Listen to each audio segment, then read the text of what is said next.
everyone. Okay. Okay. Now my voice is amplified, so you probably can hear me. Okay. Hello, my name is Lianna Stewart. I'm from One City Church, and it's been really amazing to hear all the other testimonies of what God has been doing in these people's lives, and it's an encouragement to me as well. Yeah, I have tasted and seen that the Lord is good in my life, and I'm going to be the crier, so I'm going to go for it with me. Okay, so God showed me that He can use pain as a redemption story, and we're already like 10 seconds in, and here we go. That's fun. Okay, He's shown me that He can do amazing things in my life despite many trials. So I think I hope my testimony encourages you if you're walking through something difficult or passed through something that's hard. My favorite verse is 2 Corinthians 3:18. But we all, beholding as in a glass the glory of the Lord, are changed into the same image from glory to glory, even as by the Spirit of the Lord, right? Mm-hmm. It's by God changing us that we can be more like Him and have endurance to go through life. Let's see. I was adopted in China, and I came to the U.S. when I was 1 year old. I was adopted by loving parents into a Christian home. But when I was 3, very young, I was diagnosed with a chronic illness. This chronic illness caused me to be in pain every single day.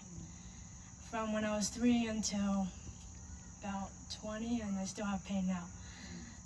This was the start of my mental health battle.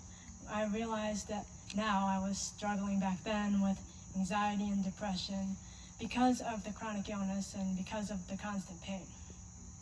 My parents taught me about Christ and what it means to follow Him, but I didn't understand why a good God would allow someone to go through so much pain. And that was hard for me to reconcile at that time. In 8th grade, I had to drop out of public school because the pain had gotten so bad. But on the plus side, I was able to go to homeschool in high school, and I took classes at Lancaster Bible College in high school. God used the new friends I made, specifically those in the class of 2023 and people in the International Student Fellowship, to soften my heart towards Him. And they really showed me what it was like to live in trials and in pain, because they did not have easy situations, but they clung to Christ, and that awakened something in me. I was like, oh, God can help someone through pain? What does this mean for me? In May of 2020, the year of COVID, I was at the end of myself. I was in so much pain, mentally and physically. But before podcasts were a thing, there was this other thing called the radio. I listened to the radio, call me old school, yeah, but I enjoyed using that to fall asleep. One night in 2020, around May, I was just trying to go to sleep, and I had the radio program on. There was this firebrand, gospel-thumping preacher, and he was like, if you are not with Christ, you will be apart from Him forever. And knowing my friends from Lancaster Bible College, they had something and joy that I did not. And I wanted to have what they had, and they were in Christ.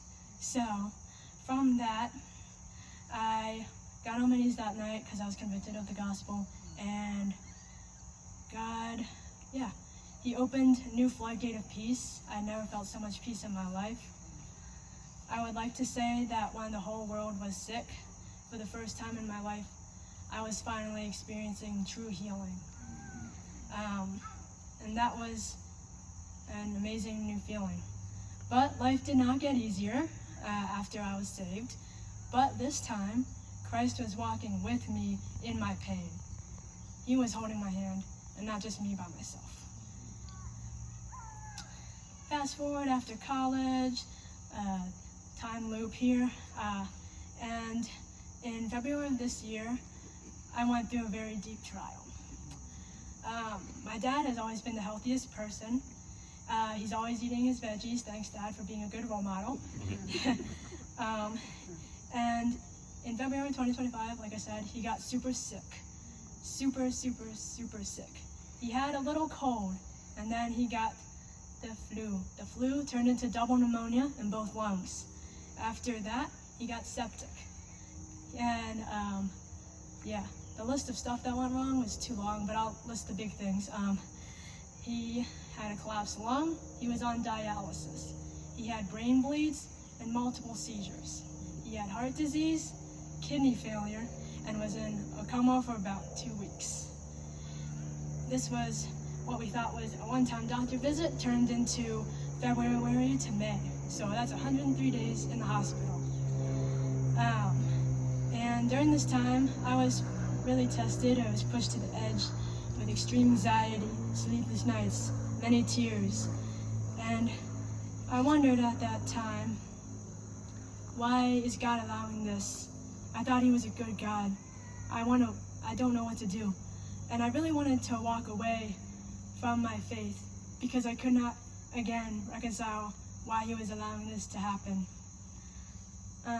But God brought to mind verses from Isaiah 43, 1-2 to mind. Fear not, for I have redeemed you. I have called you by name. You are mine. When you pass through the waters, I will be with you. And through the rivers, they shall not overwhelm you. When you walk through fire, you shall not be burned. The flame shall not consume you. Well, at times, I was wanting to walk away from God. God gave me so much more than I deserved. He pursued me. He showed me, okay, well, maybe you want to walk away from me, but I'm not walking away from you. He refused to give me a reason for walking away from him.